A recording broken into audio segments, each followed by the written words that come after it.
Sir मला भेटले. म्हटलं सर मी तुमच्या भरोशावर लावतोय, मला उत्पन्न चांगलं मिळालं पाहिजे. सर म्हणे तू व्हरायटी घे, श्रीकर कंपनी आणि गुगल ही व्हरायटी मला सरांनी दिली. त्या ट्रॅक्टरवाल्याला सांगितलं की थोडंसं विरळ पेरायचं, एक 8-9 इंचच्या अंतरावर बी पळायला पाहिजे असं पेर. वरती पाणी भरल्यानंतर 5-6 दिवसानंतर बरोबर एक लाईनी दिसायला लागली. तसं जसं आम्ही दर दिवसा बघत जायचो तसं त्याची ग्रोथ ऑटोमॅटिक. आई तर बोलली, हे कुठलं बीज वाले आणले तू, काय आणलेलं आहे, अजूनच नुसता वाढतोय, याला कंस केव्हा लागतील. मग लगे अजून पाणी वगैरे भरलं आणि मग त्याचा रिझल्ट वेगळाच दिसायला लागला. आता याच्यामध्ये 2-2 कंस लागलेले, 3 दिसतात पण 2 100% येते.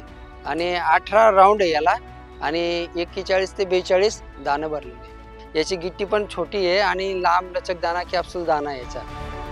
आई बोलली एकदम भारी व्हरायटी आणलेली तू, हे कणीस चांगलं आहे बॉस.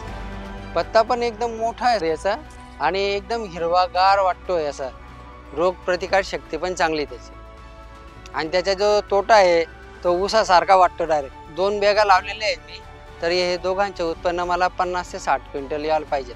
आणि नातेवाईक पण बघतात ना माझे, येतात ना शेती बघायला, ते पण म्हणतात की एकदम भारी आहे.